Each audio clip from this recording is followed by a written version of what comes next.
Donald Trump just set a new record. And no, it's not one he wants to talk about. His approval rating has collapsed to historic lows. We're talking 26 points underwater, and here's what makes this even more significant. He's now doing worse than he did at this point in his first term.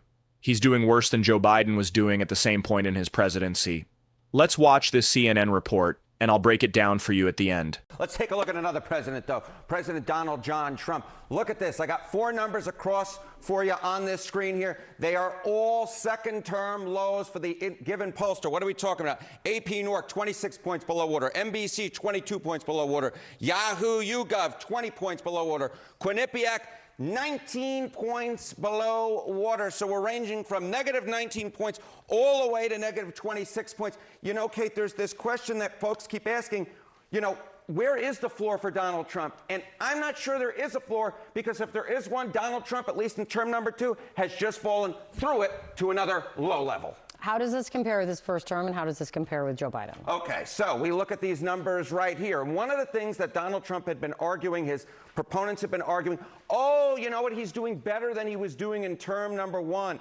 No longer is that the case. What are we talking about here? Okay, net approval rating at this point in the term. Look at this. 22 points below water on average when you average all the pollsters from the last slide. That is actually lower. That is lower than he was at this point in term number 1, when he was 17 points below water. So he's doing 5 points worse, and he's doing way worse than Joe Biden was doing at this point in his term number 1, when he was 13 points below water. So the bottom line is this: Donald Trump is setting new records for himself in term number 2, setting new records for himself compared to where he was at this point in term number 1, and he's doing worse than Joe Biden, which is, of course, the comparison that Donald Trump does not want to be, because we all know what happened to Joe Biden. His party lost the House in term number 1, that midterm elections, and of course, Joe Biden was not reelected to another term. At this point, the numbers are no bueno for the President of the United States. What's driving this that you're seeing right now? Okay, Kate. You know what? This is the segment. We have done it over and over and over again because he keeps setting new lows for himself. What are we talking about? Well, we're talking about independence. We're talking about independence. When you lose the center of the electorate, you lose the American people. Trump's net approval rating among independents, at this point, you go back term number 1, he was 17 points below water. Now, according to Quinnipiac, he is 27 points below water.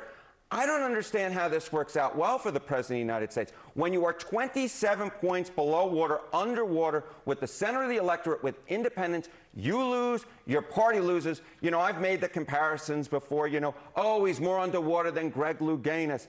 I've made the comparisons with all those different divers. And the bottom line is this: you can continue to make those, but over time, when you keep making those same comparisons, they run a little bit old. But at this point, I don't really know who to even compare Donald Trump to, because he's just so low, and he's so low with the center of the electorate. 261 days to go.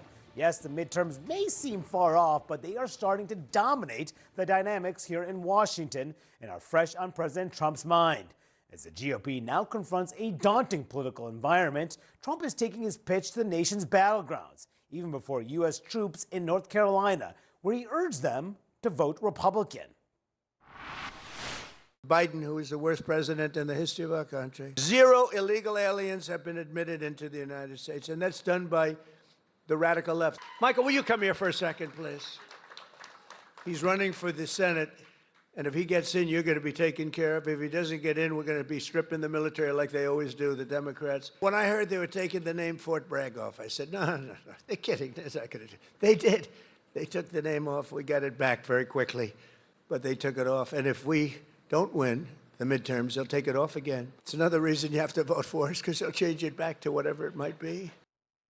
And this weekend, Trump also renewed his calls to place new restrictions on voting, as he started to see some fraying within his coalition, all while possible 2028 contenders, including Secretary of State Marco Rubio, flocked to Europe this weekend, where they're getting some attention.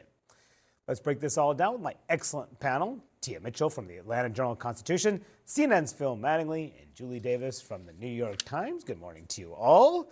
So look, Trump is, of course, as he does, demand total unity as we head into this very daunting stretch for the GOP. His party wants him to focus on issue number 1, the economy. And we've seen time and time again Trump trip on his own message or create distractions and do things that are causing significant pushback within the ranks. Just this past week, we saw the Justice Department try and fail to indict 6 House Democrats. A lot of Republicans uncomfortable with that. How he's handled these ICE surges, particularly in Minneapolis in recent weeks, has caused pushback among Republicans, nervous about going too far. Of course, that racist video of the Obamas that he later was forced to delete, though did not admit a mistake. Phil, how is this playing as we head into the midterms with his party? Not great. I think, and Manu, honestly, like I watch you work the halls every single week, and it's always a really good barometer of when do we hit self-preservation mode for members of Congress. And I think that as powerful as Trump's grip on the party has been, and I think we should all be very careful to pronounce some grand break or diminishment of his authority over the Republican Party and over his members, which has been so kind of ironclad over the course of the last 13 months. But the moment where Republican lawmakers, particularly frontline Republican lawmakers, start looking around and say, if I need to actually win in November, I need to start creating some distance. Not dramatic scale of distance that we've seen perhaps in past administrations, but I think what we've seen over the course of the last couple of weeks, but in particular this week as well, is some of those members saying there are opportunities for me to break. The repercussions of that from Trump's Truth Social posts are not in the kind of cost-benefit analysis, bad enough for me to not want to risk this, and therefore I'm going to move forward. Is it a grand kind of fracturing of the party? Absolutely not. And typically in a normal, what's normal anymore, but like in his previous administration, the president would be like, okay, break with me. Every other president says, like, I get it. Like, Yeah. this is what you have to do. Trump is not that president, and how that dynamic plays out in the coming weeks, we're going to see more of this, is going to be really, really telling. Yeah. Right, and I think that that's why it's been as limited as it's been, right? We saw that tariff vote last week. You had 6 Republicans. That's not anywhere close to the universe of Republicans that if they wanted to, protect their political flank and guarantee success in their races, would have wanted to vote yes on that Yeah. to cancel the Canada tariffs. There'd But probably be a lot more. there are a lot. There are a couple in there who are retiring. Yeah. There's one in there who's redistricted into a bad position anyway. So this is not as dramatic of a shift as we normally see at this point in the cycle, where you have a party that realizes they need to get some distance from the sitting president. But part of that dynamic is because this particular president will not brook any kind of break whatsoever, even if he knows.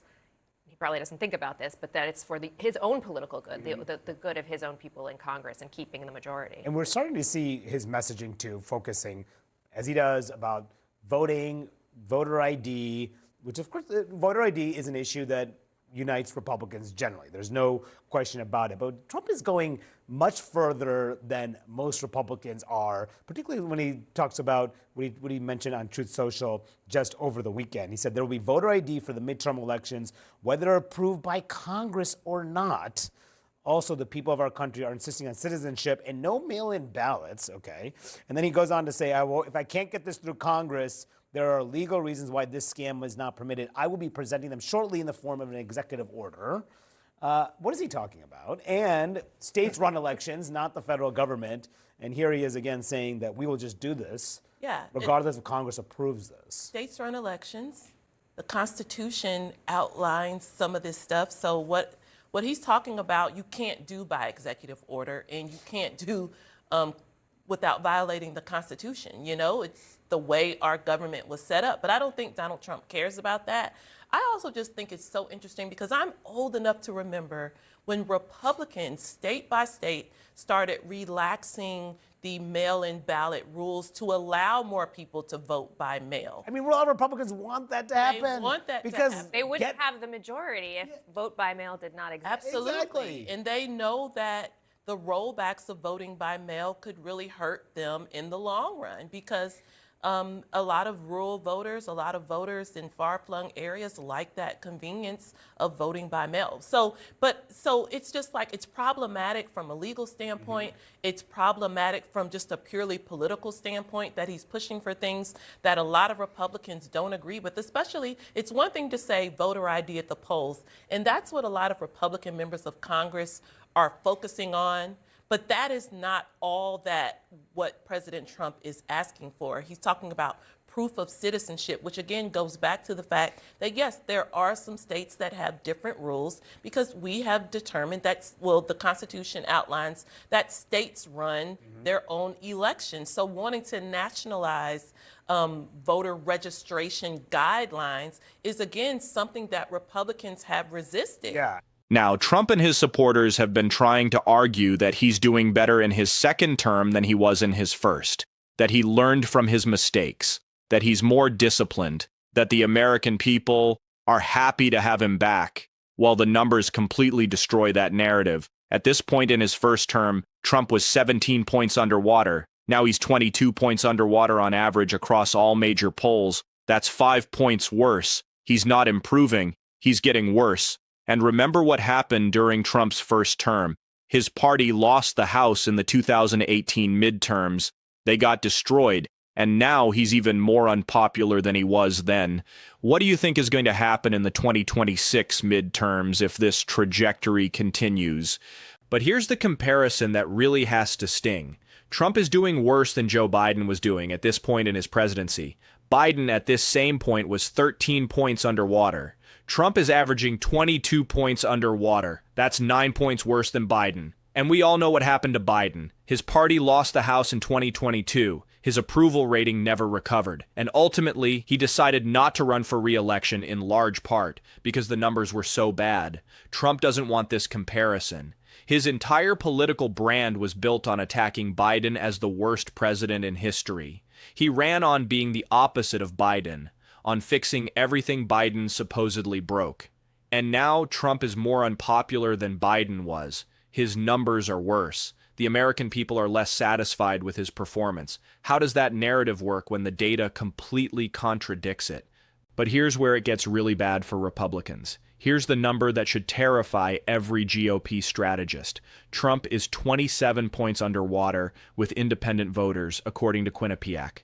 27 points. At this point in his first term, he was 17 points underwater with independents. So he's fallen another 10 points with the voters who decide elections. When you lose the center of the electorate by 27 points, you lose. Your party loses. There's no way around it. Independents are the swing voters. They're the ones who aren't locked into either party. And when they turn against you by a 27-point margin, that's not a small problem you can overcome with turnout. That's a catastrophic collapse that predicts massive losses in competitive races. As Harry Enten said, "I don't understand how this works out well for the President of the United States when you are 27 points below water with the center of the electorate. You lose, your party loses." And he's absolutely right. There's no pathway to victory when you're this toxic with independent voters. Donald Trump has set a new record for unpopularity in his second term. He's doing worse than he did in his first term. He's doing worse than Joe Biden was doing at the same point. And he's lost independent voters by catastrophic margins. These are the numbers. These are the facts. And no amount of rallies or Truth Social posts or culture war grievances can change them. Republicans see the writing on the wall. Some of them are starting to create small amounts of distance. Some of them are quietly preparing for what comes after Trump, but most of them are still too afraid to openly break with him. They're trapped. They know he's hurting them. They know he's going to cost them seats, but they can't say it out loud because Trump will destroy anyone who questions him. So we're headed toward a midterm election where Republicans are saddled with a historically unpopular president who refuses to let them run their own campaigns, who creates constant distractions, who pushes unconstitutional policies that even his own party doesn't support, and who is losing the center of the electorate by margins we rarely see in American politics. The floor for Trump? There might not be one. He just keeps falling. And he's taking the Republican Party down with him. 261 days until the midterms, and every single day that Trump's approval stays this low is another day that Republicans' chances of keeping Congress get worse. Stay informed, watch these numbers, and remember that elections have consequences. This is what happens when you elect someone who cares more about personal grievances than governing. This is what happens when loyalty becomes more important than competence. This is what happens when a party can't break free from a leader who's destroying them. The numbers don't lie. And right now, they're telling a very clear story about what's coming in November. And don't forget to subscribe and hit the bell so you never miss upcoming deep dives like this. Thanks for watching, and I'll see you in the next one.